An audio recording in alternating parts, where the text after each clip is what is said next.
Courage is not inspiration, it's not preparation, and it's certainly not motivation. Courage is a moment. It's a moment that you choose, not because it's convenient or because you feel like it, or even because you're ready.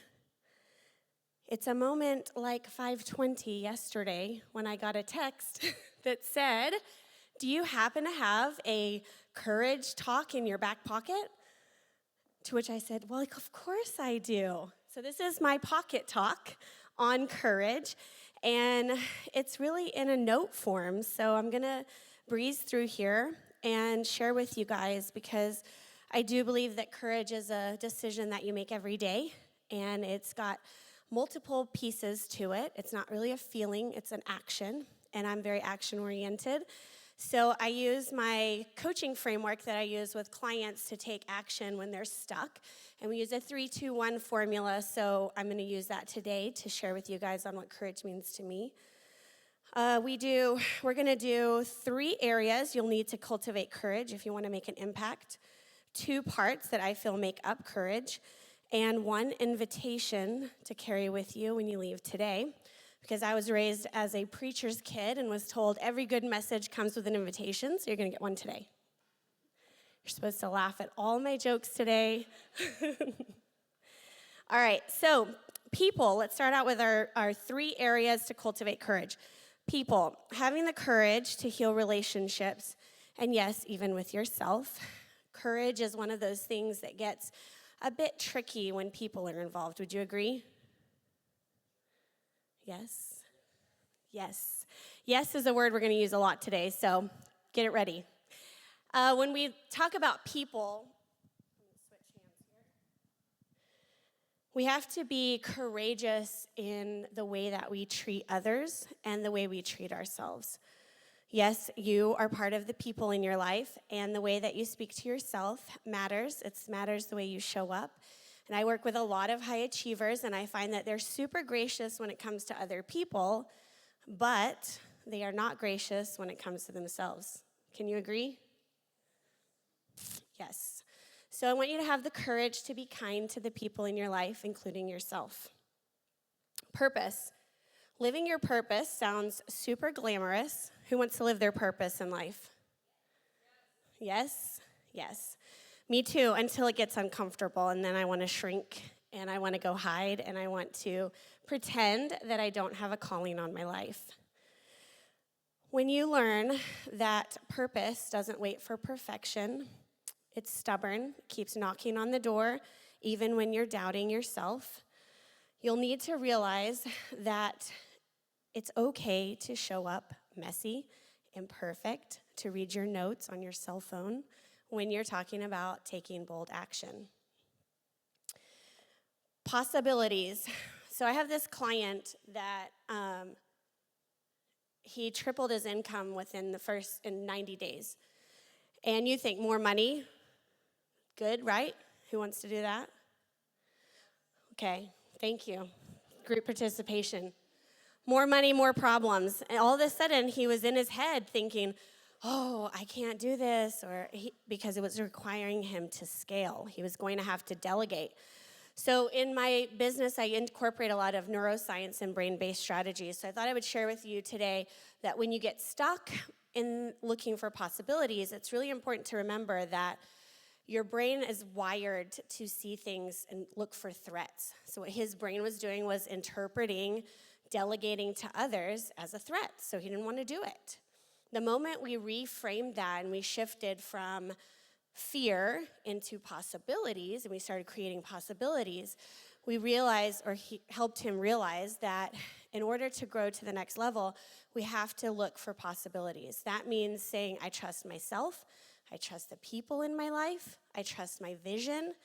And when you do that and you're courageous enough to kind of reframe the situation out of that fear-based mentality into courageous action, you get results. You with me? Thank you. All right, so 2 parts I feel like really make up taking action in your life. Courage is part mindset and part action. The mindset, who likes mindset stuff? Yep. It's become a really popular way to kind of quantify or explain what we think about. But really, at its core, mindset is nothing more than what is your mind set on. So I'll ask you, is your mind set on fear, shame, blame, or is it set on the courage to heal? My eyes water, so I'm not crying. Hang on. Okay, good deal. Or is it set on the courage to heal, to become the next version of you? When it comes to mindset, there are two lies that we see show up pretty often. That's the lie that you are not ready. Who's believed that lie before? Yes? And the second lie is that you are alone. Who's ever felt that before? I want to encourage you today to set your mind on truth, not the lies. The truth is that while you may not feel ready, you do have what it takes to do the next right thing. At the very minimum, you'll have what it takes to develop the skills that you need to go where you want to go. And while you may feel lonely, you are never actually alone. Look in this room. Who's felt lonely in a room full of people?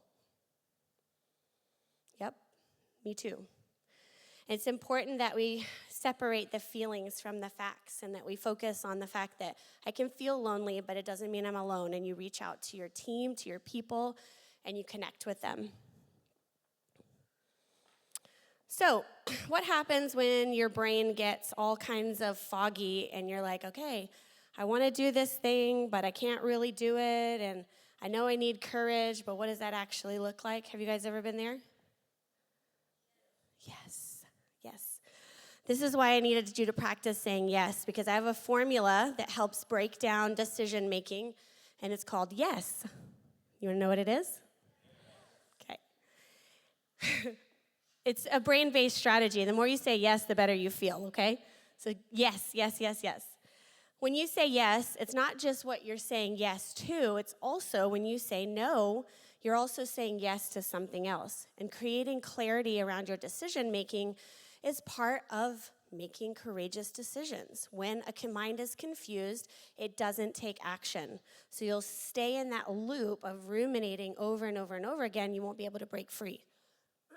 So a formula we use is yes. I'll break it down for you. Yes stands for you encourage success. Okay, so what does it stand for? Awesome. So what does that look like? I want you to take a decision that you've been thinking about, that an area of your life, and I want you to reflect on it with the first part of the you. You are the most important piece of this equation, and if you're not in the right headspace, it does impact other people. So pause for self-reflection. What is driving your yes? Is it to earn the approval of others? Is it aligned with who you are? You can take action and it not be the right action, right? Have you ever done something and regretted taking action? Yep, because you didn't stop long enough to make sure that it was the aligned action. And aligned action is what we're after. Encourage. The root word, or the original word of encourage, E-N, was actually I-N. So it was encourage. Isn't that cool? It was a state of being in courage, which means to give, support, or to move forward boldly. Isn't that cool? So are your decisions encouraging others? Are they encouraging you? Think about the encouragement that you can be to other people. And then the last part of that is success. Define what success will look like for you on the other side of the action. A lot of times we are so consumed by the moment that we're in, we forget to pause, to take a deep breath and think, where am I going? Not where have I been, where am I going? What do I want to create for the next level, the next version of me? Let's see. I went off the script. Hang on. Okay, so as I said before, saying yes. Everybody say yes with me. It does something fun in the brain. Do you know what it does? Anybody in here into that world? Thank you. It acts like free medicine for your brain. So it releases dopamine and oxytocin, which are, anybody know what those are? They're feel-good hormones, yes, but what they do is dopamine is your reward system and oxytocin is your bonding hormone. So what happens when we say yes, you encourage success inside of a community? What do you think might happen? You bond, right? So here's my invitation to you today. Courage is contagious. It cultivates kindness and it creates bold impacts. It takes courage to build a community. It takes courage to build a vision.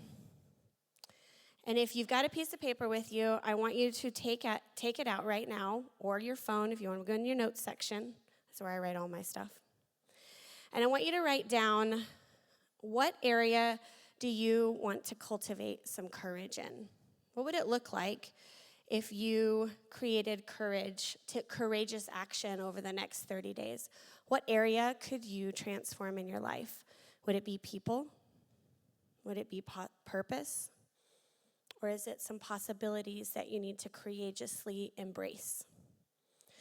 Then set your mind on those every morning. Look for small moments to be and practice courage. It isn't something you can think your way through or feel your way through. It's something you have to do. You have to take the action to get the results. The foundation of every strong community, as I say, is that we share a common language. What language do you think we share in our community of Nixa? Do you know? Suckers? What if we shared the language of courage? What do you think might be possible? What people do you think we might impact and purposes we might awaken if we spoke the language of courage to one another? My sweet friend Susan, she's known for cartwheels. I think she's 67, and she cartwheels everywhere she goes. She has pictures of her cartwheeling. She'll send me, cartwheel on the beach today, and it's inspiring. And as I was thinking about our time together here today and something that I could share with you, I just kept thinking about Susan's cartwheels. Courage is like a cartwheel.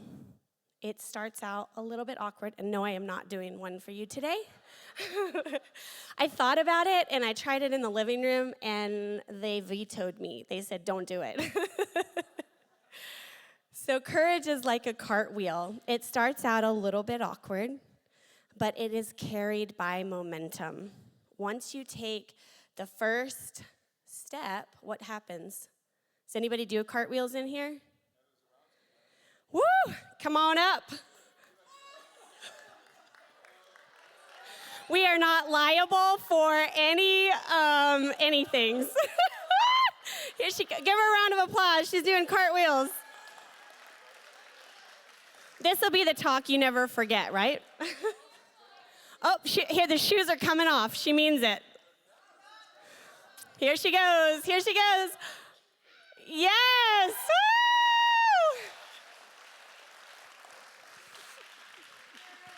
Thank you for, this was not planned.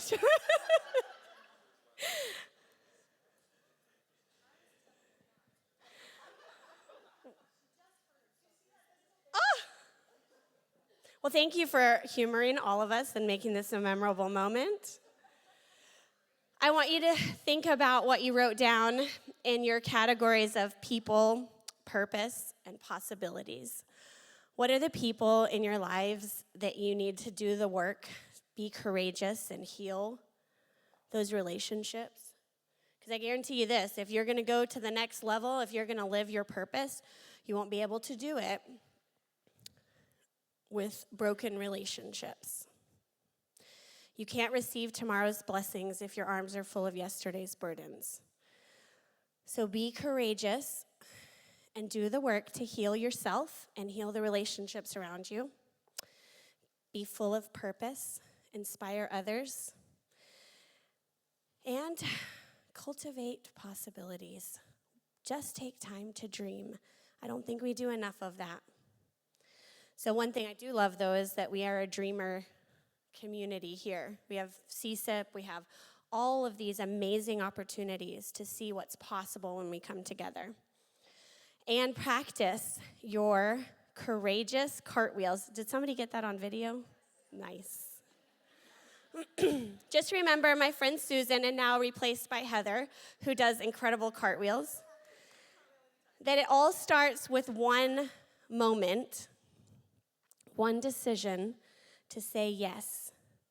And when you say yes, you encourage success, and you take that momentum with you everywhere you go. Thank you for having me and for being such a great audience and participating. I appreciate all of you. Thank you.